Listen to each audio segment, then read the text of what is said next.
Nta Ch10, station for excellence.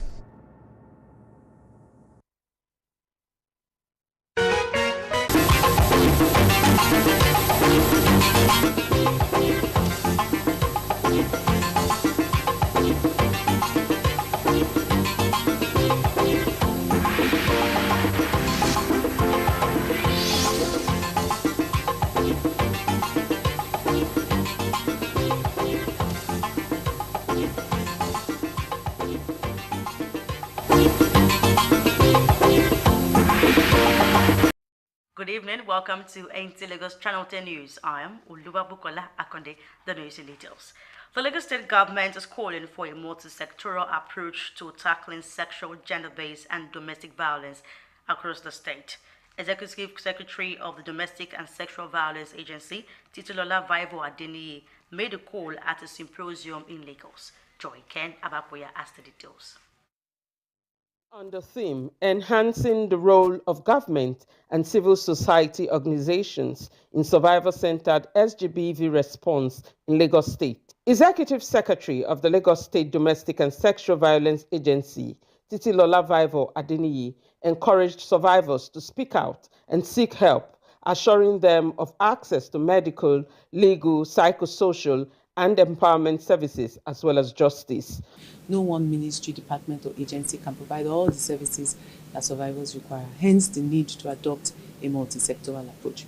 And the NGOs, the civil society organizations, they are in the communities. Sometimes they even serve as first responders. So it's important for us to continue as government to continue to strengthen our partnership, embark on learning exercises, and always keep abreast of best practices in terms of preventing and providing response to survivors. Other speakers agree that civil society organizations remain vital in amplifying marginalized voices and supporting state institutions. They, however, urged NGOs and CSOs to embrace innovation and promote positive social norms to tackle gender-based violence. Communities don't even know that certain things are abuses, right? So we need to have conversations within the communities to identify what is abuse.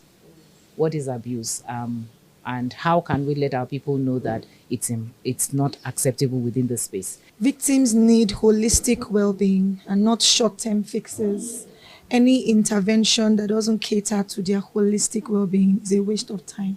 They will rebound back to where they are coming from. At every point in time, you must give the survivor information about what is going on in his or her case. And let's not get too emotional as not to face the reality of the case.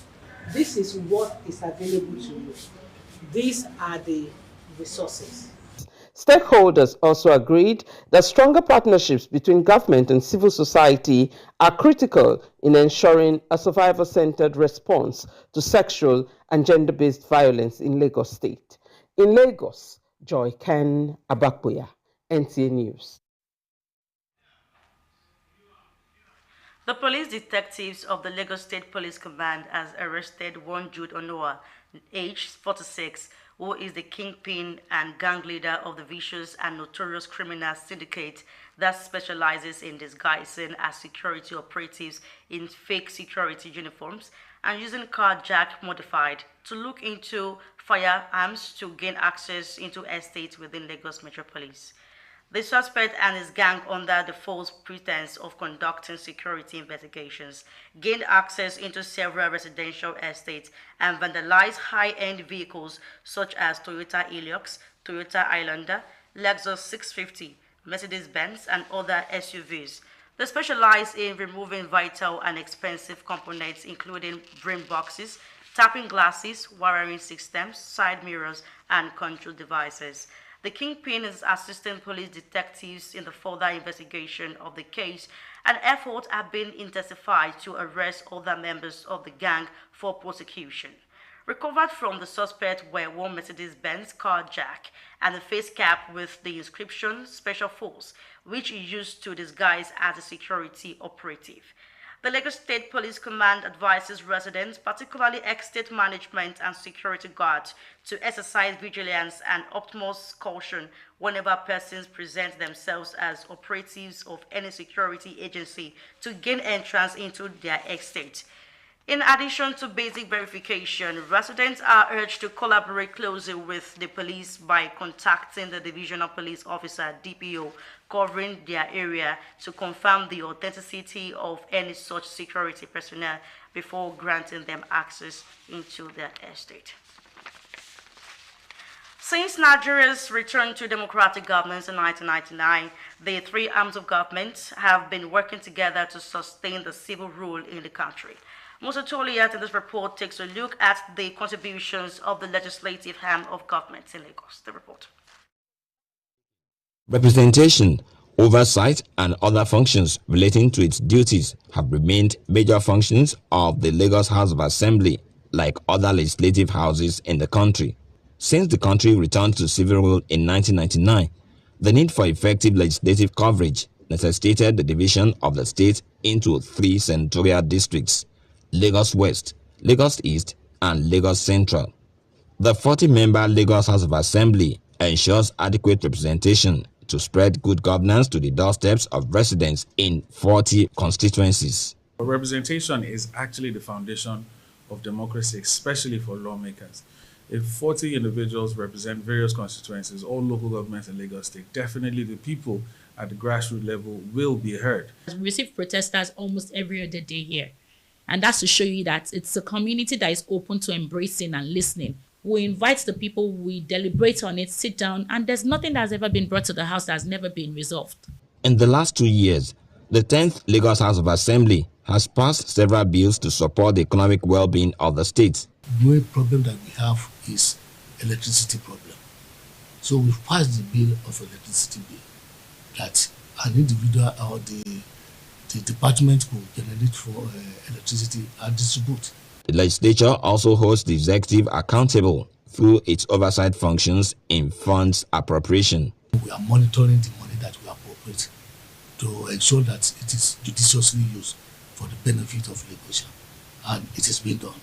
To sustain democratic values, speedy dispensation of justice falls within the purview of the Lagos Assembly. We don't really do anything without involving the people and the residents of Lagos. So most of the time, before any law is passed, even if a law is being reviewed, right, we always have a public hearing here. So it creates fairness. It's for people to be involved. These responsibilities come with challenges. The challenges, I would say, are expectations. Expectations are really, really high. I tell everyone every time, I harp on it every single time. Legislators do not have access to funds. Political observers, however, believe there is need to strengthen the capacity of the legislature to improve its oversight functions so that the contribution to democratic governance by the law-making arm of government can be enhanced. In Lagos, Musa Toliat, NTA News. You are live on NTA Lagos Channel 10. Now let's take a break. After the short timeout, the news continues. Please stay tuned. Looking for a spacious, serene, beautiful and comfortable environment for your event? Then Nta Lagos Channel 10 premises is the place to be. With about 3,065 seating capacity, Nta Lagos Channel 10 premises provides a well-secured land and car parking lot for your wedding receptions, birthday parties, religious and school activities. Our conference hall is convenient for company annual general meetings, lectures, seminars or workshops. With just 250,000 naira only, you can use our entire space and also have your event covered with a token which will be aired on our social diary program, Mary Lane. For more inquiries, please contact our marketing department, Nta Lagos Channel 10 Tejo Show, or call Chibuzo on 0812-324-5519 and Gmo on 003-830-1669. Nta Lagos premises affordable just for you. Just joining us, you're watching Nta Lagos Channel 10 News. So now let's join my colleague Deborah Kingbenyabola, who did a report on conflict management and highlighted possible solutions. Please let's join her. At work, but your mind keeps replaying unresolved issues, heated arguments between you and your spouse. How are you going to handle that? Studies have shown that family conflicts don't often stay at home. They follow man everywhere, beclouding the focus, shortening tempers, and draining man's energy. With conflict, work becomes another battlefield, with the organization often bearing the cost through decreased productivity, poor morale, and fractured teams. But the damage does not end at the office door. A family conflict has a lot of impact. Most times it's the children that suffers when there's issues like that. For example, when such things happens, you find out that the children will not know where to go to. Maybe go to the father or go to the mother. And I see it as a bad foundation for them, because they will see it as maybe that's how marriage is or that's how life is. So as much as we can, as parents, we need to avoid anything that has to do with family conflicts. You know, even when there's issues, because there's bound to be issues in marriage, even when there are issues, I think it should be settled outside the children's presence, or it should be managed. The home, you know, in socialization, the home seems to be the first process. So when the home is unsettled, it affects, you know, a whole lot of things. And how does it, you know, connect with the economy? A home which is not settled will not have don't be peace, number one. And when there's absence of peace, you know, there's lack of concentration, there's lack of harmony, and when those things are not there, you know, this could affect how someone can, how will I put it right now, can think forward on how, you know, about his or her life. Unresolved family conflict often triggers anxiety, stress, and depression. In the long run, it affects man's physical health, raising the risk of heart disease, weakening the immune system, and feeding chronic illness. If somebody is very annoyed at you, with your children or with your husband, when you get to the office or your working place, that annoyance, that aggressive is still being you. So you have to pass it to the person in the office or around you. And it's not something that it's not good. It's something that is bad. So what happens when personal conflict meets with professional pressure? It has a very great effect, negative effect, on productivity at work and your interaction with the other person. You know, your interaction with the other person, where you have the smallest unit of interaction, is what goes on to affect the larger populace. A stressed employee obviously becomes an irritable teammate, a distant leader, or an overwhelmed contributor. And the ripple effect extends even further into governance and society itself. So when conflict becomes a way of life, it threatens the very fabric of leadership and nation building. For me, conflict is natural. But we must begin to, in our various work, begin to put in place a mediation center or mediation committee to address conflict. Because what I realize about conflict is that conflict also brings in a lot of stress to people in the workplace environment. Sometimes there is conflict and the person who is powerless feels depressed that, oh, I can't do anything. This guy is always on me. That workplace should also come up with whether a committee or a center where people can anonymously share their concern. And also people must also learn that conflict is natural. It's also it's not the end to a means, but it's a means to an end. It shows that there is something happening, but we must learn to live together as one. But companies should look at that, set up mediation committee or center where people can report issues and it can be resolved. Political analysts posit that governance depends on dialogue, compromise, and trust, but unresolved personal or social conflict can evolve into unrest, affecting policies, economies, and peace. So how do we tackle conflict before it consumes everything? Sometimes one should have a little bit patience when the person leaves the home and let it, maybe you should forget it there in the house. You should not bring it to the office place or to the job place. But we women, we normally do something like that all the time. We abuse everybody, we talk anyhow. Me too, I do it all though. Experts believe that conflict management begins with self-awareness, recognizing that conflict, though natural, do not have to be destructive. And training oneself to listen and understand others is important than just responding. When people feel heard, valued, and respected, tension turns into teamwork and misunderstanding into motivation. The truth is that conflict is part of life, and if properly managed, it will be a tool for personal and national transformation. So running away from conflict is not an option. Conflict must be resolved, sometimes from homes to offices and to the halls of leadership. In our journey through life, family conflict may be inevitable, but its impact does not have to be. When we manage conflict right, we don't just improve our homes and our jobs, we improve the world around us. In Lagos, Deborah Akingbe Agbola, NTA News. Thank you, Deborah, for that report and enlightening solutions to be taken when faced with conflicts in every spheres of life.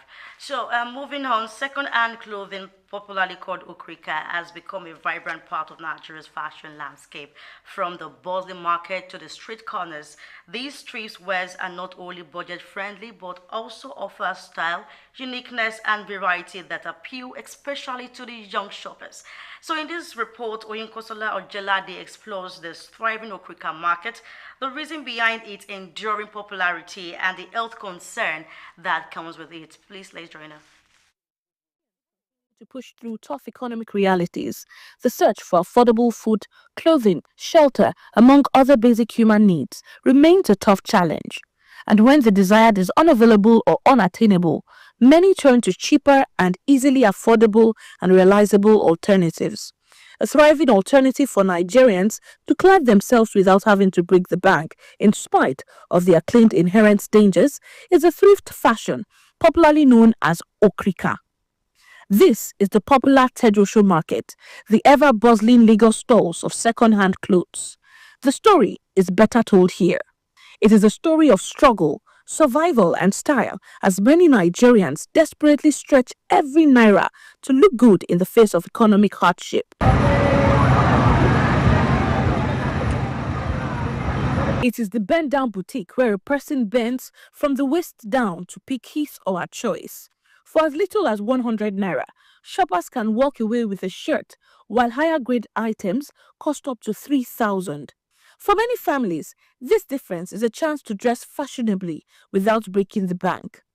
The truth, as we found out, is that many strata of society, including professionals in banks, government offices, and especially students, come here for affordable shopping for clothes. Thrift wear to me is actually nice. To me, it's actually nice because there's some new stuff you get in thrift. By the time you are buying the thrift, you will see the quality is different. Of course, because it's affordable. I love going for something affordable and nice at the same time. Yet, behind this vibrant street lies another story, one of health concerns. Medical experts warn that second-hand clothing, if not properly handled, can harbor bacteria, fungi, and even parasites, potentially leading to skin infections and respiratory illnesses. After buying my thrifted bra, you have to wash it before using it. You will not wear it like that. Anybody that complains actually did not go through the process. Looking at the way the clothes were packaged, can cause some dermatitis when it comes across our skin, can cause some skin irritation, which is called sometimes eczema. The major way of disinfecting Okrika clothes, if we have to use it, we have to wash them with soap and water and make sure we wash them very well. We have to dry them in direct sun. The demand continues to grow, not just out of necessity, but also for the uniqueness and fashion appeal offered by Okrika. As it is, importation of second-hand clothes are among prohibited items under the Nigeria Customs Act, but in reality, the ban has been largely ineffective because of economic considerations and, of course, the activities of smugglers. We buy the bale, we open it, it's mixed market. We have different things. We have the tops, the knicker, the shirt, the gown, everything in one bale. So once we open it, we wait for the customer. Once they come, we know what they want and we give them. at affordable price. The reason why they buy it is still cheaper. Despite the high cost of it, it is still cheaper.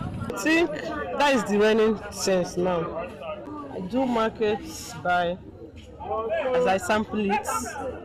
Customer can see it. Sometimes I will call them to come and patronize. I say okay, thrift, skirts. So this is the only business I do. Because I'm making my daily money there, yes. At least I could be able to count out 4,000, 5,000 a daily. In a country where style and survival often meet, second-hand clothing remains more than just a market trend. It is a window into how Nigerians adapt, thrive, and make the best out of limited options. In Lagos, Onyikonsola Ojelade, NTA News. The Lagos State government says the city is ready to showcase itself as Africa's hub of resilience, opportunity, and enterprise when it holds the E1 Lagos GP, the world first all-electric powerboat racing series from October 3rd to 5th, 2025 on Victoria Island. Joy Ken Abapoya report that Lagos will make history as the first city to host the Grand Prix. The report. The world's first all-electric powerboat championship is designed to promote clean energy and sustainable innovation on water. At the immersion session for the E1 Lagos Grand Prix, Lagos State Commissioner for Information and Strategy, Benga Omotosho, described Lagos as a city of innovation that constantly reinvents itself. He said the event goes beyond racing boats, calling it a showcase of science, precision, and sustainability. They have seen the potential of our waterways. So it's also about sustainability, it's also about creativity, it's also about our environment, which we should hold as a very dear to us. We should own it, we should be responsible for it, we should take care of it. Deputy Chief of Staff to the Governor, Sam Igube, who leads the local organizing committee, said the Grand Prix provides Lagos with a platform to cement its place as a global hub for culture, technology, and investment. He noted that security agencies are fully mobilized to ensure safety, while shakedown sessions will precede the main races. In Lagos, we say Igbega Ipile Eko Ajimosheni. That means to build Lagos, we must come together and put our hands together. So the state of Lagos has not come alone. The state of Lagos has come with heavy weights, the enterprise that makes Lagos what Lagos is. This you see here is pretty much where the race is going to happen.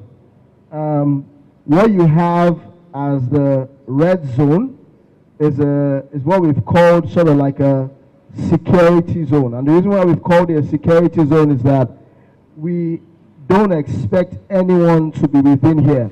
The E1 Grand Prix will feature 7 races with winners earning points towards the World Championship.